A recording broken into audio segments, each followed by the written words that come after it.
Assalamu alaikum, friends. I hope you all are doing well. In today's video, I'm going to tell you the final story of a beautiful girl's life. This girl was deeply adored by her parents. As she grew up, she became involved in sinful activities and used to drink alcohol. Sadly, she passed away suddenly in her youth. After her death, something miraculous happened with her body, witnessed by thousands of people at the time. Everyone who saw this scene at the cemetery was left stunned, and in unison, they exclaimed, "Astaghfirullah." People began asking, why is this happening to the body of such a beautiful young girl after her death? Everyone was in disbelief. The girl's mother, who was present there, was crying uncontrollably. What the villagers did after witnessing this incident will leave you shocked. Dear friends, today I'm going to share with you a real-life miracle. After hearing this story, you will be able to learn and understand many things. This video is important for everyone, so make sure to watch it till the end and give it a like. Our target for this video is 10,000 likes, and with the grace of Allah, I hope you will help us reach that goal, inshallah. And if you're new to our channel, don't forget to subscribe. Let us take a moment to pray. O Allah, protect us from all calamities and hardships. Everyone, type Ameen in the comment box. Now friends, let's hear that story. In a small village lived a poor family, a father, a mother, and their only daughter, Sarah. Sarah was born 5 years after their marriage, which is why her parents adored her immensely. Sarah's father's name was Rafiq, and her mother's name was Rina. Rafiq was a hard-working farmer, working on the landlord's land to support his family. Although he didn't own any land of his own, he was known throughout the village for his honesty and diligence. From the moment Sarah was born, her parents wanted to give her all the happiness in the world. Rina spent her days taking care of household chores and lovingly raising Sarah. Rafiq toiled in the fields every day because his dream was to send his daughter to a good school and provide her with an education. From a young age, Sarah was exceptionally talented. She always performed well in school and was loved by her teachers. Her parents were incredibly proud of her.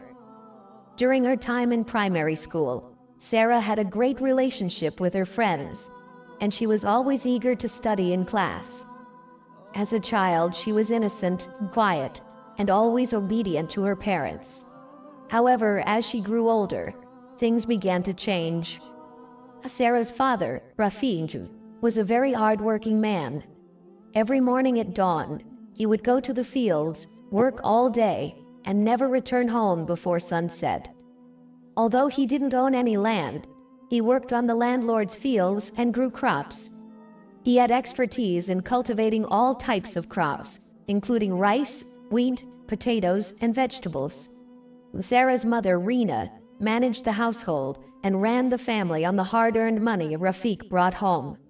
When Sarah was little, her father would bring her sweets every day after work. She loved going to the fields with her father and watching him harvest crops. The earthy smell of the soil mesmerized her, and her father would often tell her how to find joy in work, no matter how hard it might be. Rafiq's dream was to educate his daughter and establish her in society. He would often say, "If my daughter becomes educated, she will not only bring pride to me, but to the entire village." However, fate had something different in store, as Rafiq fell ill before his dreams could come true. One day, while working in the fields, he suddenly collapsed. The villagers rushed him to the hospital, but the doctors informed them that his body had grown too weak and his chances of recovery were very slim. Rafiq's illness brought immense grief to the family. Sarah's mother, Rina, felt utterly helpless, realizing that she wouldn't be able to bear the pain of losing her husband. Sarah was deeply saddened by her father's condition, as she never imagined that her father would leave her in such a way. One night, Rafiq passed away forever. His death cast a shadow of sorrow over the entire village. Rina sat beside her husband's body, sobbing uncontrollably. The villagers came to offer their condolences. For Sarah, this was a shock she never expected. Her love for her father was immeasurable, and now that love would remain only in her memories, this thought left her heartbroken. After her father's death, the responsibility of the household fell on Sarah's shoulders. At that time, she was in the 10th grade. She thought she could work as hard as her father to support the family and stand by her mother. Rina tried to explain to her that girls shouldn't have to work so hard, but Sarah, ignoring her mother's words, set out in search of work. The landlord who owned the fields where her father worked gave her the opportunity to work, but with the condition that she had to learn the job first. Sarah was driven by a strong desire to fulfill her father's dream. The downward spiral of Sarah's life. For the first few days, Sarah worked in the fields, but the physical labor was too much for her to handle. Nevertheless, she continued to push herself. However, over time, Sarah's life began to take a different turn. When Sarah was in high school, she started hanging out with new friends. Unfortunately, they weren't of good character. She began spending time with boys known for their bad habits. They introduced her to temptations, addiction, aimless gatherings, and staying up late at night. At first, Sarah's mother didn't notice anything, as Sarah would often claim she was going to school, but would actually be spending time with these bad influences. At first, Sarah merely socialized with them, but after some time, she too became addicted to their ways. Her life slowly spiraled out of control. She often returned home late and sometimes didn't come back at all, spending the entire night outside. Sarah's mother, Rita, tried repeatedly to explain to her, saying, "My dear, don't ruin your life like this. Your father had big dreams for you." But Sarah didn't listen to her mother. She couldn't leave her bad company. Day by day, Sarah's mother felt more helpless. Sarah became addicted, and soon the whole village began speaking ill of her. One day, Sarah's mother called her and said, "Sarah, the people you're hanging out with are leading you astray. I've warned you many times, but you're not listening. Why are you doing this? You weren't like this before." Sarah responded angrily, behaving rudely with her mother. She said, "You don't understand me, Mom. The people I hang out with are my true friends. Why do you always worry about me?" Then, she pushed her mother aside and stormed out of the house. With tears streaming down her face, Sarah's mother muttered, "If you keep going like this, one day you'll destroy yourself." As Sarah became more addicted, she frequently fell ill. Her body grew weak, but she couldn't let go of her habits. One day she became so ill that she had to be taken to the hospital. The doctor informed them that Sarah's body was suffering from poisoning, and signs of cancer had appeared. Sarah's mother lost all hope. The doctor said there was little chance of recovery. Desperate, Sarah's mother sold the last of her possessions to continue her daughter's treatment, but to no avail. Eventually, Sarah passed away. Sarah's death left her mother's world in darkness. However, when Sarah's body was taken to the cemetery for burial, an astonishing event occurred. As they dug her grave, something strange and terrifying happened. Numerous snakes began to emerge from the grave. Everyone present was shocked. No one had ever witnessed such a miraculous and frightening sight before. The snakes seemed to come up from beneath the ground and began to circle around Sarah's body. The villagers were left speechless. Some ran away in fear, while others stood frozen, terrified. Sarah's mother fainted in horror at the sight. The entire village witnessed this event. Seeing this dreadful scene, the elders present said, Such punishment awaits those who are disobedient to their parents. These snakes have come from Allah as a consequence of her sins, so that even in death, she does not escape punishment. Sarah's sins had become so overwhelming that her soul found no peace even after death. The villagers began to pray, but none of them could shake off the horror of what they had witnessed. Dear friends, those who Allah and His Prophet have mentioned as being destined for hellfire include women who do not observe modesty. This is one of the ways that leads people to hell, as well as a reason for the destruction of one's faith. Allah says, "And of His signs is that He created for you from yourselves mates, that you may find tranquility in them. And He placed between you affection and mercy.